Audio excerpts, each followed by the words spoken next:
Have you ever needed something important? A raise, resources, support, influence?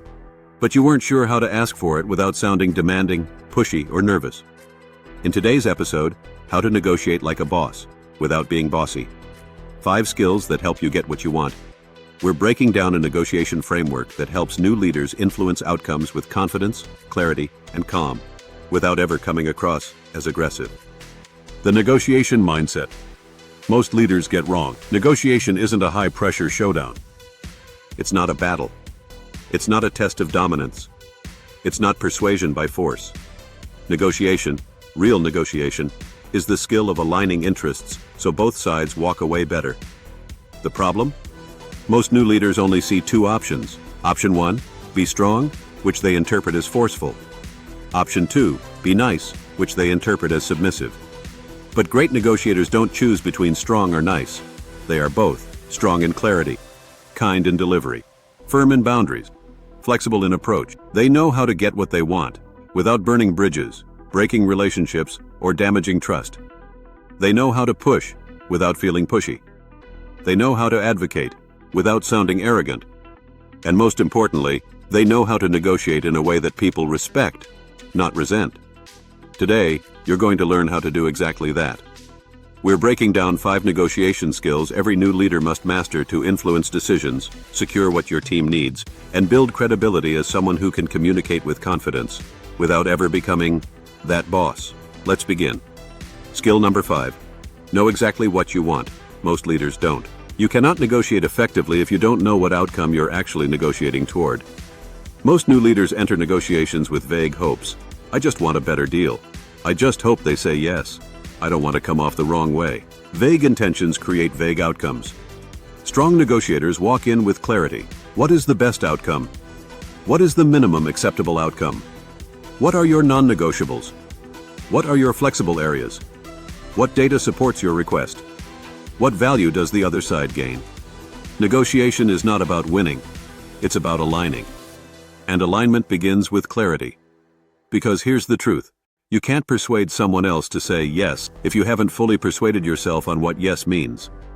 When you walk in unclear, you sound uncertain. When you walk in uncertain, you sound unconvincing. People don't follow uncertainty.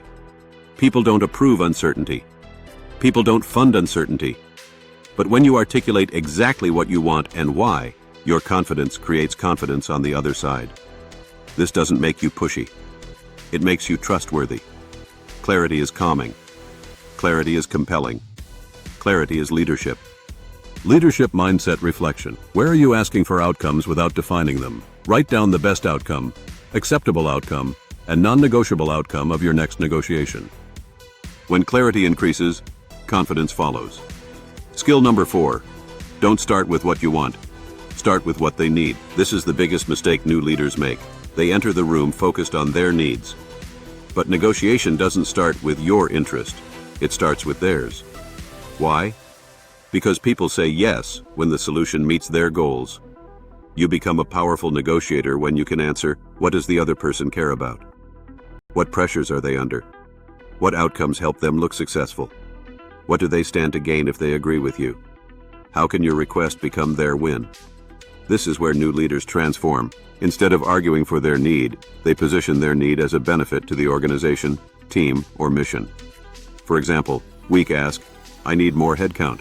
Leader ask, to hit the next milestone without burnout, we need 1 additional team member. This protects quality and ensures we deliver on the deadline you're accountable for. Weak ask, I want professional development funding. Leader ask, this training accelerates my ability to lead this new project, reduces future dependency on external support, and strengthens the team long-term. Weak ask, I need time for my team to reset. Leader ask, a short reset now prevents mistakes later, protects morale, and ensures consistency across Q2. Positioning is everything. When your ask aligns with their goals, you stop sounding demanding and start sounding strategic.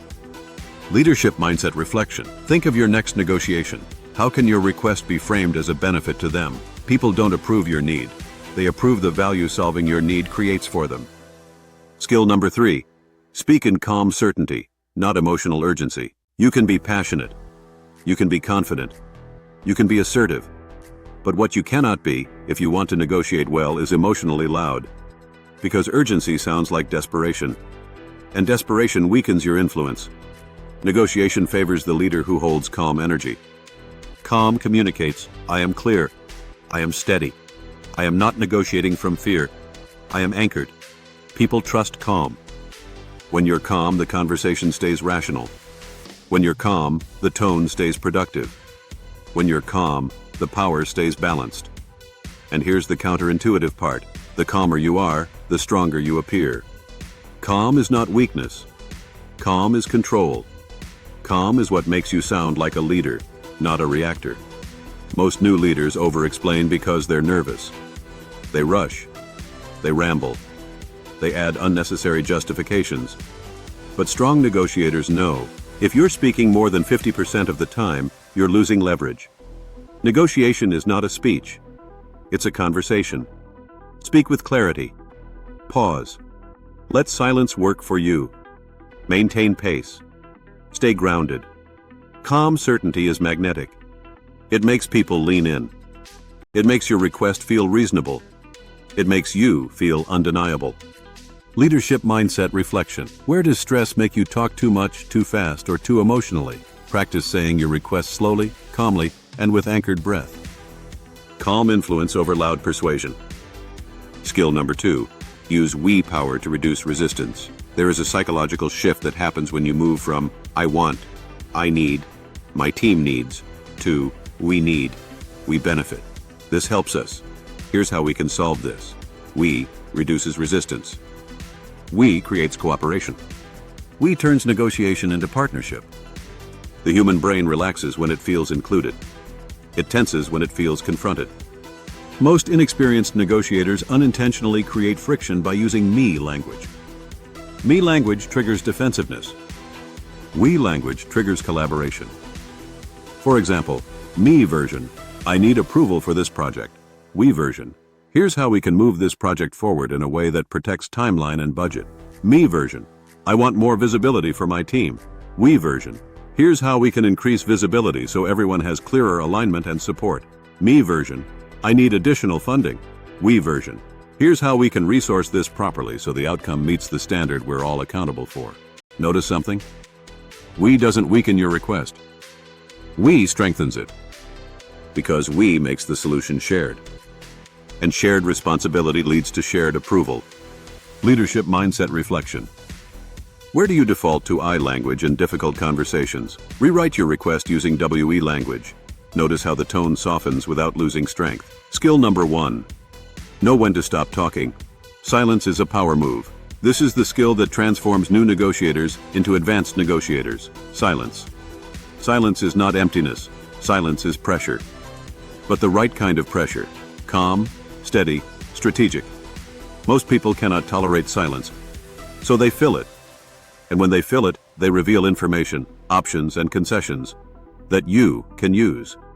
Here's the principle. Ask. State your case. Then stop. Don't over-justify. Don't soften your request. Don't keep talking to make it sound good. Don't negotiate against yourself. Say your request. Then let silence do the work. Silence signals, I meant what I said. I am not afraid of your reaction. I trust my position. The next move is yours. Silence gives the other side space to process, and processing creates agreement. Silence makes them consider your value. Silence makes them weigh their options. Silence makes them lean forward. And the moment you try to fill silence, you lose power. Because silence belongs to the person who can hold it. Strong leaders know how to ask boldly, pause confidently, and allow silence to carry weight. Silence is clarity. Silence is strength. Silence is leadership. Leadership mindset. Reflection. Where do you rush to fill silence out of discomfort? Practice making your request, and then saying nothing for 5 full seconds. Discomfort trains discipline. Discipline trains influence.